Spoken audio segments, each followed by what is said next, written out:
Saudara, mari kita berdoa. Selamat pagi Tuhan, selamat pagi Roh Kudus. Kami mengucap syukur buat kasih dan kesetiaan-Mu. Pagi hari ini kami datang, kami mau merenungkan firman-Mu, kami buka hati kami percaya Tuhan rindu mengajar sesuatu yang baru buat setiap kami. Terima kasih Tuhan, bicara buat setiap kami siap mendengar. Di dalam nama Tuhan Yesus, amin. Selamat pagi saudara, mari sama-sama hari ini kita belajar sesuatu yang baru, belajar firman Tuhan. Hari ini saya kasih judul sharing kita pagi hari ini, Growing Deeper. Mungkin saudara memasuki semester 2 ini, banyak hal yang saudara alami, banyak hal yang saudara hadapi. Mungkin ada beberapa yang struggle karena doanya belum pernah dijawab. Bahkan dari tahun lalu belum dijawab. Ada yang mungkin sedang berjuang dalam pekerjaan, ada yang berjuang dalam sekolah, atau bahkan perhubungan keluarga yang gak ujung selesai-selesai.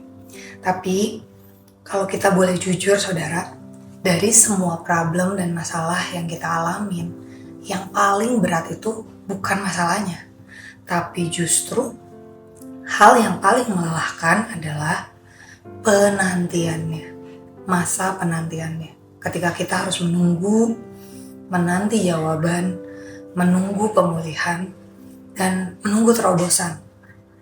Bahkan ada yang menunggu keadaan berubah, menunggu anggota tubuh kembali sehat, dan segala sesuatu yang mungkin udah gak berjalan baik, tapi saudara menunggu begitu lama dan sangat melelahkan. Karena kita hidup di dunia yang serba cepat.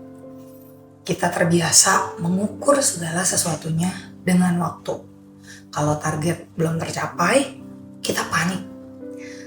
Kalau doa belum dijawab, kita mulai bertanya-tanya. Lalu tanpa sadar kita berpikir kayak gini. Kalau sesuatu belum terjadi, berarti ada yang salah. Kalau doa belum dijawab, berarti ada yang salah. Kalau bisnis belum berkembang, ada yang salah. Kalau belum dapat pasangan, ada yang salah. Terus kita buru-buru cap Tuhan terlambat dalam kehidupan kita. Padahal sebenarnya belum tentu.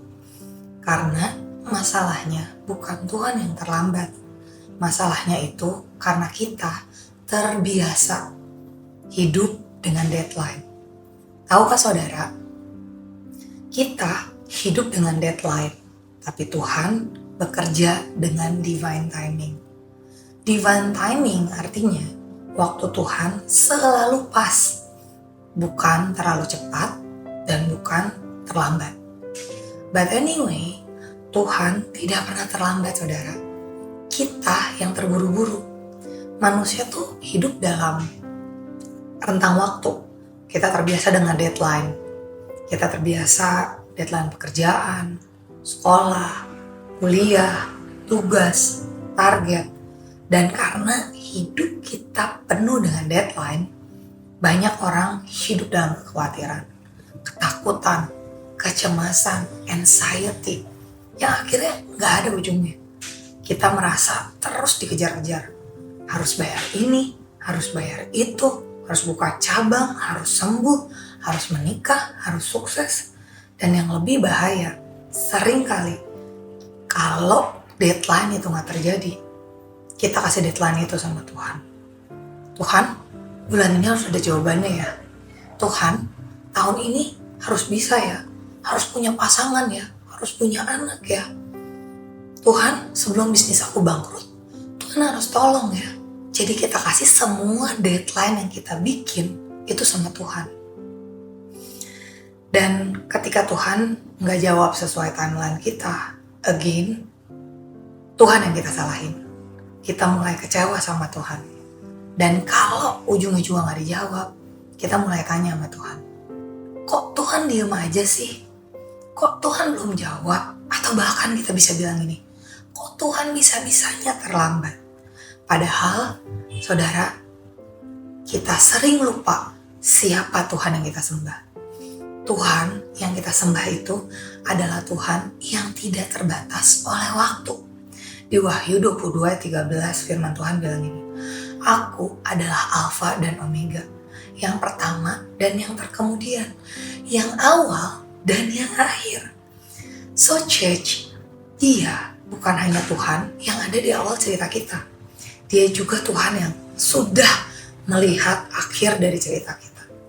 Dia Tuhan yang bukan Tuhan yang ada di awal bisnis kita doang, awal pelayanan pernikahan kita.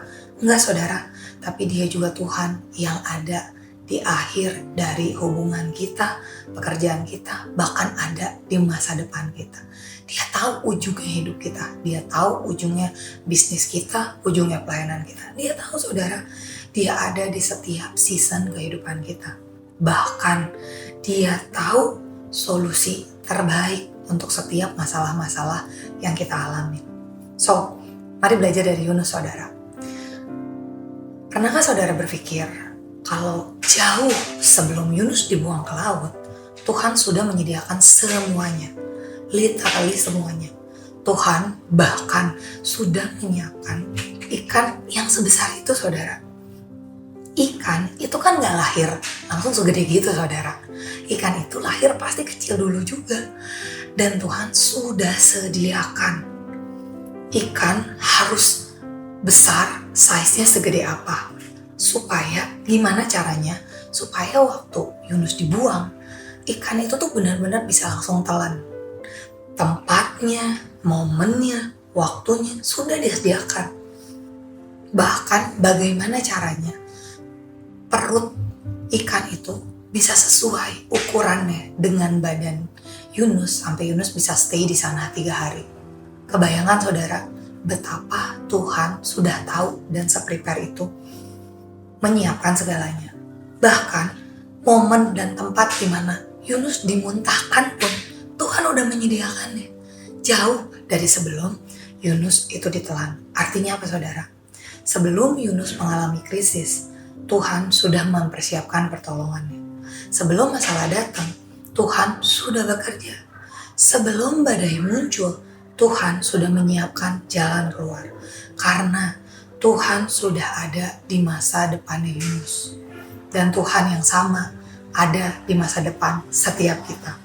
Saudara tahukah kalau pertolongan Tuhan itu sudah disiapkan jauh sebelum kita membutuhkannya. Tetapi mungkin beberapa dari kita berkata, udahlah, itu cuma teori aja, itu cuma knowledge aja, itu cuma dialamin beberapa orang aja. Tapi gimana menjalaninya? Bagaimana menghadapi situasi seperti itu di tengah keadaan kita yang seperti ini? Bagaimana bertahan di tengah badai? In this economy era gitu ya, kalau orang-orang bilang sekarang. Gimana caranya bertahan? Belum dijawab, keadaan makin susah, makin gelap, kayak gimana? Tapi hari ini mari kita belajar bersama-sama bagaimana kita bisa jadi orang yang gak kehilangan pengharapan di tengah badai. Jadi orang yang tetap percaya sekalipun Tuhan terasa diem aja. Hari ini karena judul kita Growing Deeper, aku mau kita sama-sama belajar. Kita mau jadi orang-orang yang gak cuma tumbuh ke atas, gak cuma tumbuh terlihat di mata dunia, tapi kita mau belajar jadi orang-orang yang kuat, go deeper, mengenal Tuhan begitu dalam, begitu real lewat setiap proses yang kita alamin.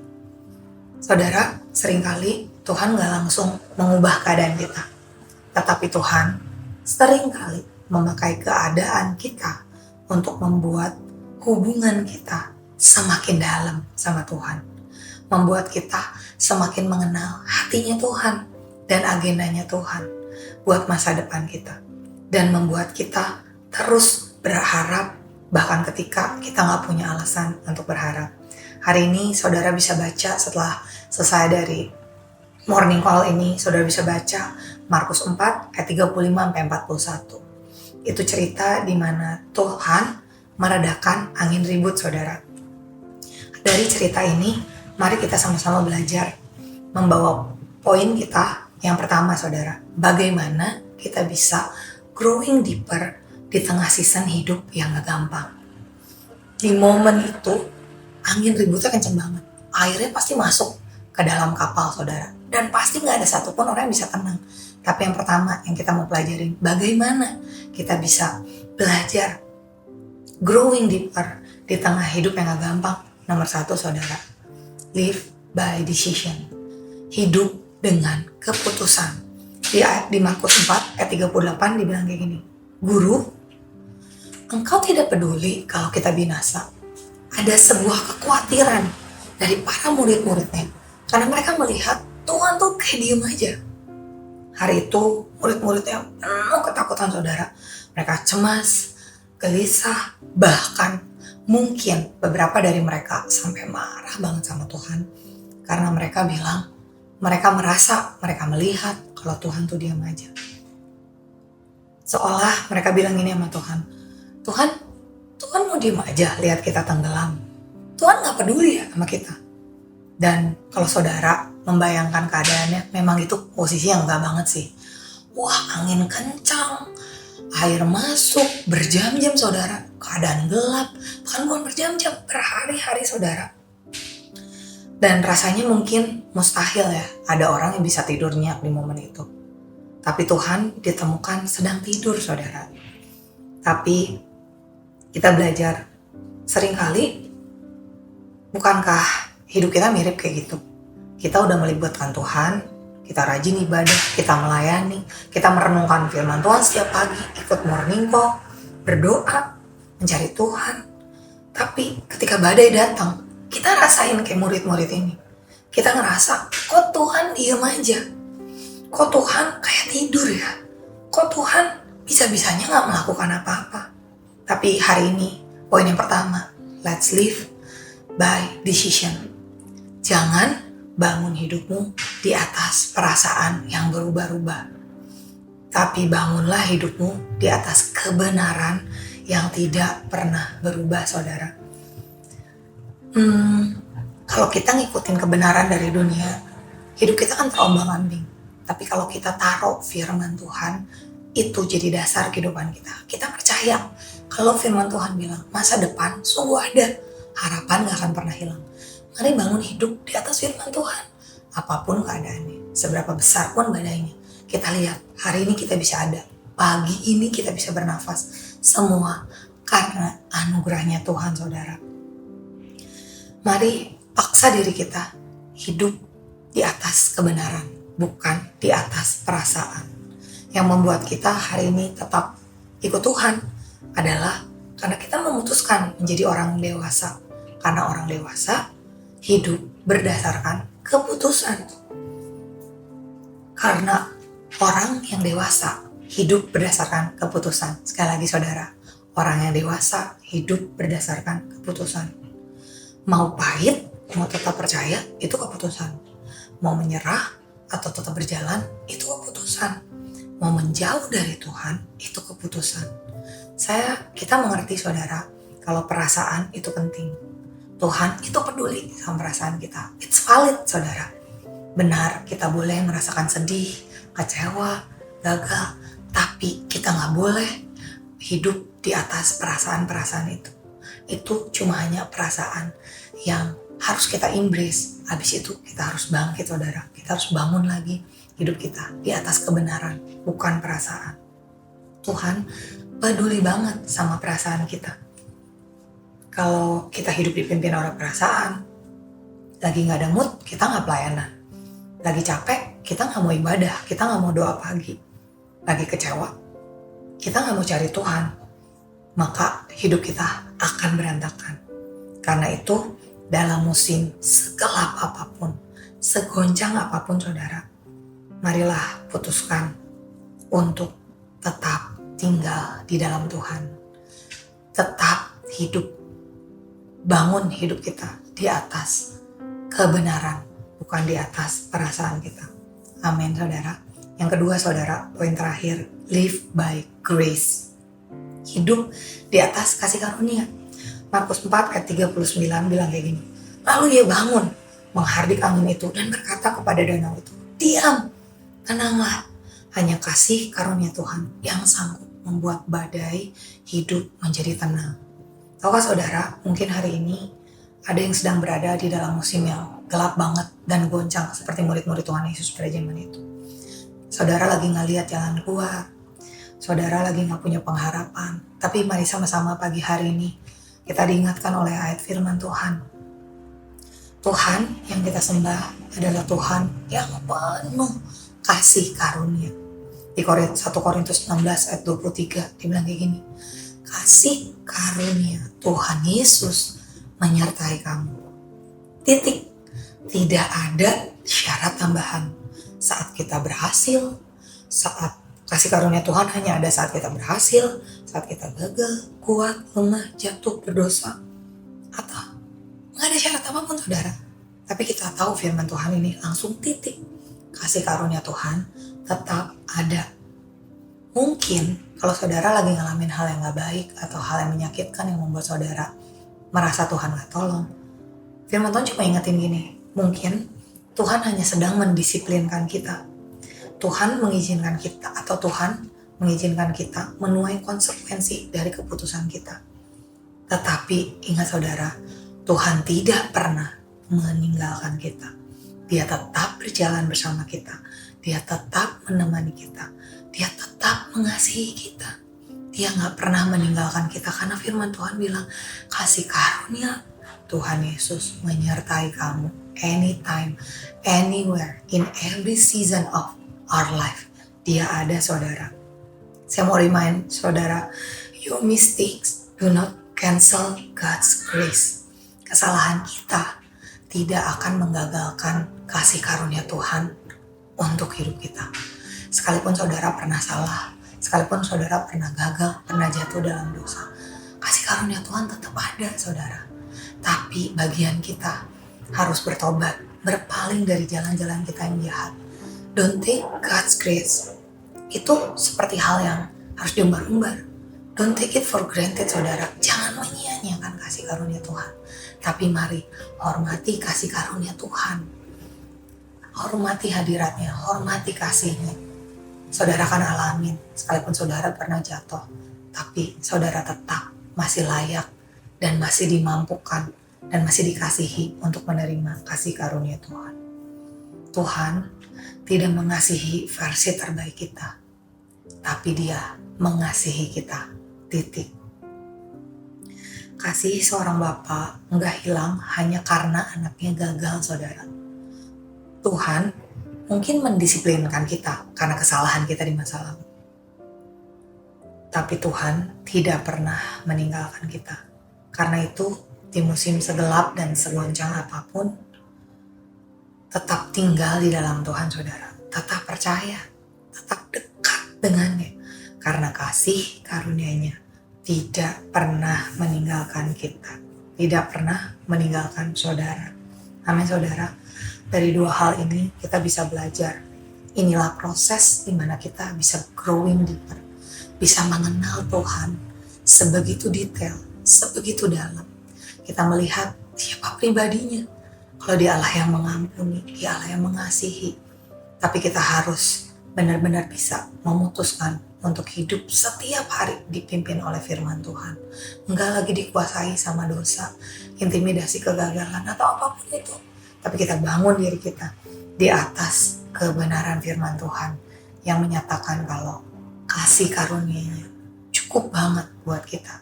So pagi hari ini kita belajar saudara, growing deeper is becoming closer to God in every season of our life. Sekali lagi saudara, growing deeper is becoming closer to God in every season of our life. Mari sama-sama mengenal Tuhan lebih dalam lagi. Mari sama-sama embrace setiap musim yang ada, terutama ketika kita lagi ngalamin kesulitan. Bahkan di momen kita lagi baik-baik pun, biar kita bisa bilang sama Tuhan, Tuhan, aku pengen kenal Tuhan lebih dari sebelumnya. We want to know you more, Lord. We want to know you more and more. Lebih dalam, lebih personal, dan lebih intim lagi. Amin saudara. Teruslah berjalan bersama Tuhan, teruslah tinggal di dalam Tuhan, teruslah percaya hatinya gak akan pernah jahatin kita. Dan izinkan setiap musim mendewasakan kita saudara, supaya kita semakin mengenal Tuhan. Karena semakin kita growing deeper, semakin kita mengenal hati Tuhan, dan semakin jelas kita melihat siapa Tuhan di dalam kehidupan kita. Amin saudara. Biarlah sharing hari ini, pagi hari ini membuat kita benar-benar bisa semakin kuat. Kita gak kalah sama keadaan, tapi kita bisa bilang sama Tuhan, Tuhan, biarlah setiap proses yang kami alami hari ini, enak maupun gak enak, bisa bikin kami semua makin sayang sama Tuhan. Dan Tuhan mendapati kita semua berkenan di hadapan Tuhan, dan bahkan memuliakan Tuhan. Mari sama-sama kita berdoa saudara. Kami bersyukur buat firman-Mu hari ini, biarlah sungguh Tuhan, dari cerita perjalanan Tuhan dan murid-muridnya di kapal, di angin ribut ini, mengingatkan kami kalau ada suara Tuhan yang sama, yang mampir di dalam telinga kami, mampir ke dalam hati kami, mengingatkan kami. Kau Tuhan berkata, diam dan tenanglah. So powerful, bagaimana Tuhan bisa mengendalikan semua hal yang gak bisa kami kendalikan. Ajar kami terus berharap sama Tuhan, percaya sama kebenaran Tuhan, membangun hidup kami di atas firman, bukan di atas perasaan, dan membuat kami bisa menghargai kasih karunia Tuhan yang cukup. Kami berhenti hidup dalam intimidasi, dan kami bisa benar-benar sungguh melihat Tuhan, merasakan Tuhan, dan mengenal Tuhan lebih real lagi dalam kehidupan kami. Terima kasih Tuhan, kami menyerahkan sepanjang hari kami ke dalam tangan Tuhan. Biarlah apapun yang tangan kecil kami lakukan, kami bisa memuliakan Tuhan, dan orang-orang bisa melihat Tuhan begitu transparan di dalam kehidupan kami. Terima kasih Bapa yang percaya anugerah Tuhan sempurna, Mazmur 91, iya dan amin buat kehidupan kami.